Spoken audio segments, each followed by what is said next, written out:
This is Story Recapped. Today, I'm going to explain a comedy, sci-fi film called The World's End. Spoilers ahead. Watch out, and take care. In 1990, a group of teenagers aimed to complete the Golden Mile, a pub crawl where they hit all 12 pubs in their hometown, Newton Haven, and end at the pub called The World's End. The lads couldn't complete the Golden Mile. However, Gary treasured that night as the best night of his life. At present, Gary King admits to his support group that his life never lived up to that night. When asked if Gary is disappointed that he never made it to the world's end, he says no, yet his mind wanders to his speech in his younger years, inspiring him to start something. Days later, Gary visits Peter Page, who's working as a car salesman. Gary invites him to attempt the Golden Mile again, but Peter is hesitant. Later, Stephen Prince spots Gary on his construction site. Stephen refuses to join Gary's plans, and is skeptical that Andy agrees to drink with him. Gary then barges into a house that Oliver Chamberlain is selling, claiming that the plan is about reconnecting their friendship. Oliver considers the idea, though he questions how Gary could convince Andy to join. Finally, Gary visits Andy nightly, but Andy passively waves off his words. When he hears about Gary's plan, Andy reminds him that he's been sober for 16 years. Seeing that he can't convince him, Gary puts down 600 pounds on his desk. Gary shares that his mother died and it got him thinking of the good old days, adding that Andy was the best friend he ever had. On Friday, Peter, Stephen, and Oliver happily reunite, joking how they all foolishly agreed to Gary's plan. To their surprise, Andy shows up. After an hour, Gary finally pulls up in his old car, the Beast. At a cafe, the men swap stories about their mildly successful careers until Andy points out that Gary is playing arcades. When the others think that Gary never changed, Andy defends that Gary finally paid him his debt. Stephen and Oliver are stunned since Gary also owes them money. Later, Gary proudly says that he borrowed money from Peter to pay Andy. Finally, the group arrives at Newton Haven but is immediately stopped by a traffic officer due to their broken taillights. When asked for his identification, Gary uses Peter's name. To their surprise, the officer lets them go. Gary explains that the car is still registered to Peter, who sold it to him in the 80s. At the first post, they see that it's been refurbished. The bartender offers them the Crown and Glory. Gary tries to get him to talk more about the beer, but the old man shrugs it off as regular beer. When Gary orders 5 pints, Andy corrects him and orders 4 pints and a glass of water. Gary hatefully watches Andy drink water, but Andy argues that it takes more courage to walk into a pub and not drink liquor. Next, they visit the Old Familiar, which looks the same as the first post. During another round of drinks, Oliver announces that his sister Sam is dropping by. Stephen and Gary fight over Sam as both have been interested in her since they were young. Oliver scolds his friends for fancying his sister. Sam arrives, and Gary is stunned to see that she's grown beautifully. When Sam heads to the bathroom, Gary happily follows her. Sam slaps him for assuming that she'd sleep with him in the bathroom as they did in the 90s. Later, Sam leaves and gives Gary an out of order sign. Stephen watches Sam as she's walking out of the pub. At the next pub, they spot Mad Basil, an elderly man who used to talk about extraterrestrial events. The bartender recognizes Gary and points out that he's barred from the pub. Gary angrily leaves while his pals want to move on. Gary spots leftover beer outside the pub. Determined to fulfill having a pint at every pub, he drinks them. At the next pub, the men reminisce about the beautiful schoolmates they nicknamed the Marmalade Sandwich. A man walks up to them and asks for an empty seat. Peter recognizes him as Shane Hawkins, his old school bully. This brings back memories of Peter's horrible childhood. What hurts him the most is that Shane doesn't even remember him, like ruining his childhood meant nothing. Gary interrupts Peter by loudly setting down shots for them. Andy berates Gary for not being sensitive about Peter's trauma. He deduces that Gary isn't interested in reconnecting with his friends, but just wants to drink with them as his enablers. Andy decides to return to London immediately, and the others agree. Gary argues that they are jealous of his freedom, but Andy refutes that he should grow up. Gary walks out, accidentally leaving his cell phone when his mom calls. In the bathroom, Gary mulls over his life. A young man enters and Gary tries to make conversation and invites the kid to do the Golden Mile with him, but the kid ignores him. When Gary shoves the kid, the young man fights back. The young man deflects his attacks and pushes him into the mirror. Furious, Gary throws down the kid, breaking his head off. Blue blood spews out and its eyes continue to move. Andy barges in, demanding an explanation about his mother being alive, ignoring the disembodied kid. Suddenly, the body attacks Gary and the kid's friends march inside. The men fight the kids while Peter hides in a cubicle. However, Oliver is thrown into the cubicle where Peter was hiding. The brawl has Oliver and Stephen struggle until Andy and Gary defeat their opponents. The men are stunned by the events. Upon checking their phones, none of them can make a call. Gary realizes that no one in town recognizes them because they'd all been replaced by whatever those kids were. Finally, they exit the bathroom, leaving Sam's out of order sign on the door while they finish their drinks. Gary suggests that they head to the next pub, but the rest want to leave. Gary argues that they can't drive, and Steven points out that Andy is still sober. However, Andy drinks up all the shots on the table. Suddenly, the traffic officer asks how the crawl has been. When he leaves, Gary points out that everyone knows that they're aiming for the Golden Mile, so the others will be suspicious if they hightail it out of town. They have to finish the Golden Mile and skip town the following morning. The gang heads to the next pub and drinks quietly, while everyone else stares at them. At the following pub, Oliver excuses himself and Gary commends him since he didn't make it that far during their youth. Andy berates Gary for enjoying their predicament. Their families could already be in danger and they don't know it. Gary suggests asking someone and points to Trevor, also known as Reverend Green, whom they bought drugs from. After approaching Trevor, Gary does their secret knock to check if it's really him, but then asks him directly for drugs. Trevor claims that he's not dealing anymore. Gary stresses that he knows about the blue-blooded robots, and Trevor shushes him. He argues that the creatures aren't robots because they're not slaves. The others join in and invite Trevor to leave with them. However, Trevor's co-workers scold him for saying too much. Suddenly, the bar's phone rings and the bartender gives it to Trevor. Trevor takes the call, finishes his drink, then leaves quietly. Oliver exits the bathroom and asks what he missed. In the next pub, the bartender immediately recognizes them and recommends the Crowning Glory, repeating everything Gary suggested to the bartender from the first post. The group is suspicious of the friendly bartender, wondering if he's a robot.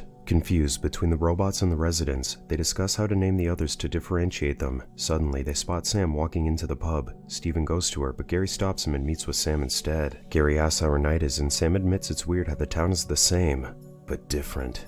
Gary rushes her inside the bathroom where he tries to explain how her friends, the twins, are not who they are. However, Sam misunderstands and slaps him. Upon leaving the bathroom, the twins wonder how she is, and Sam leaves to smoke. Outside, Sam rants about Gary to the twins. The twins move and ask for more details simultaneously. They stand up, suspicious that Sam believes Gary. Suddenly, Gary tackles the twins and rips apart the head of one of them, proving his story. Sam then gets attacked by the other twin, and Gary fights them both. Sam regains consciousness just as Gary throws the twins off. Steven then walks in and confesses his love for Sam. Sam assures Steven that there's nothing between her and Gary. Just then, one of the twins comes between them and attacks the group. Seeing Sam in danger, Steven tackles the twin and pops her head off. In the pub, the rest run out of ideas on what to call the robots, so they call them blanks. Gary rushes them to continue, but Sam is confused. Andy drunkenly explains that they're continuing the pub crawl so the others won't know what they know. In The Mermaid, Sam asks why Steven never confessed to her before, and he claims that there's always been something that got in his way. While Oliver hands drinks to Sam, someone pulls Steven into the cloakroom. On the dance floor, Gary notices that the girls on stage are the Marmalade Sandwich.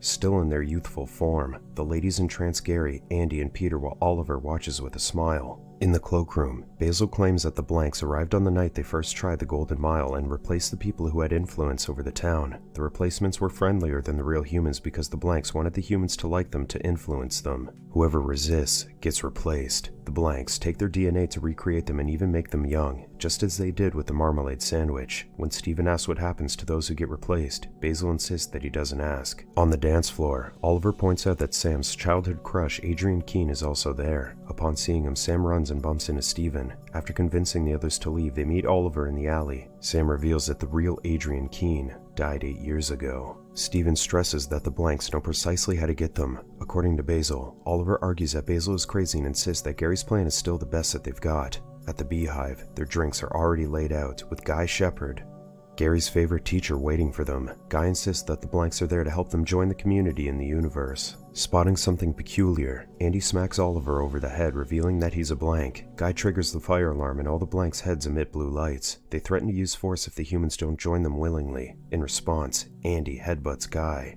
Andy brawls with the blanks, and the others join in while Gary desperately tries to finish his drink. After fending off a few, one knocks a glass out of his hand. Andy continues to take on more of the blanks while Gary pours another pint. The fake Oliver approaches Sam, and Steven defends her but gets knocked out. Gary goes to Sam's rescue, still with a drink in hand. After breaking many of the blanks, the humans realize that the blanks can easily fix themselves. Guy invites him to talk things through, but Gary refuses, so the blanks attack again. Andy yells for them to meet at the smokehouse, so Gary grabs Sam and takes her upstairs. After fending off 2 blanks, they rush outside but see more coming. Sam spots her car, so Gary foolishly jumps on top of it. Sam hops into the car, but Gary tells her to escape alone. Gary promises to find the real Oliver and take care of Steven for her. Gary wonders if things would have worked out if he didn't leave her 20 years ago, but Sam tells him that their lives don't have to be limited to that evening. After Sam drives away, Gary meets the others in the smokehouse. The guys scold Gary for letting Sam, the only one sober enough to drive, go alone. Steven then accuses Gary of being replaced, and Gary diverts the accusation back to them. Andy reveals that he figured that Oliver wasn't real because the birthmark that he had surgically removed was back, so they figured that the blanks won't have their scars. To prove that they're human, the men show their scars from their youth. Andy suggests showing the scar that he got when he drunkenly crashed the car after trying to get a drugged up Gary to the hospital. Gary abandoned him at the time. Andy then demands that he show the scar on his elbow. Instead, Gary slams his head repeatedly on the pole to prove that he's human, and the others are satisfied. Gary urges them to continue the crawl. Peter is confronted by Shane, who apologizes for bullying him. The others spot Peter beating up the fake Shane until the blanks surround him. The traffic officer puts his hand on his face and Peter falls asleep. After losing Peter, Andy and Steven are troubled, but Gary suggests that they continue the crawl. Andy punches Gary, then they carry him to leave town. They then notice the town statue searching for them. To sneak back into the car undetected, they have to go through the next pub, the King's Head. Andy sets Gary on the bar while they check the back door. The car is just across the street, but blanks block their way. They turn and see Gary pouring himself a pint and mournfully toasts Oliver and Peter. Realizing how close he is to completing the Golden Mile, Gary tosses his keys at Andy and then runs to the next pub.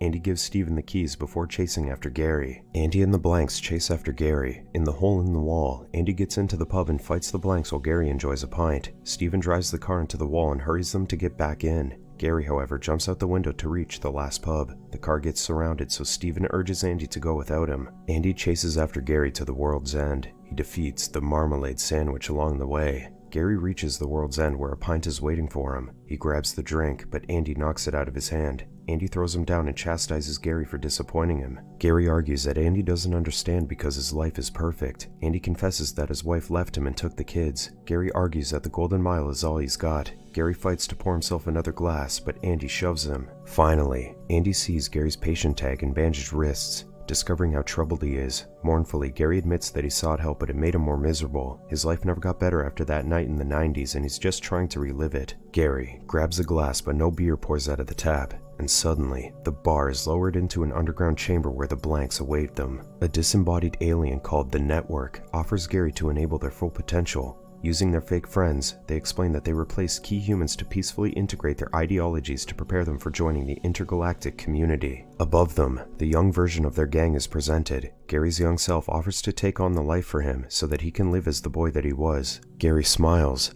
then snaps the other Gary's neck, declaring that there's only one Gary King. The network argues that since their arrival, humans have enjoyed the technology that they have offered. Andy and Gary defend humanity as the alien criticizes them for being the least civilized planet in the galaxy. When the network challenges that they're merely two drunk men, Steven drops in to support them. Andy questions the aliens' claim that they're not conquering, when they've replaced most of the humans in their hometown. The network defends that they don't waste the humans who were replaced, turning them into mulch that helps grow new life. The network admits that it's a process that hasn't been successful on Earth. Gary declares that humans don't want to be told what to do. Finally, the network decides that it's pointless to argue. The blanks shut down upon the aliens' decision to leave. Gary celebrates as the chamber explodes. They exit the pub and watch as the World's End burns to the ground. With the beast gone, Sam arrives to fetch them. An energy field starts destroying the town, so Sam steps on the pedal until they safely leave Newton's Haven. Gary watches over his hometown in ruins. After the aliens left, they triggered a pulse that wiped out their technology, plunging the world into the Dark Ages. Despite this, life eventually improved. The blanks rebooted, but they didn't have anyone to guide them. Andy is happily back with his wife, and the fake Oliver eventually becomes an estate agent again. Peter reunites with his family, and Steven and Sam are together. Unbeknownst to them, Gary leads the young versions of their gang. They barge into a pub but only order some water. The bartender and patrons refuse to serve the blanks, and so, a brawl ensues.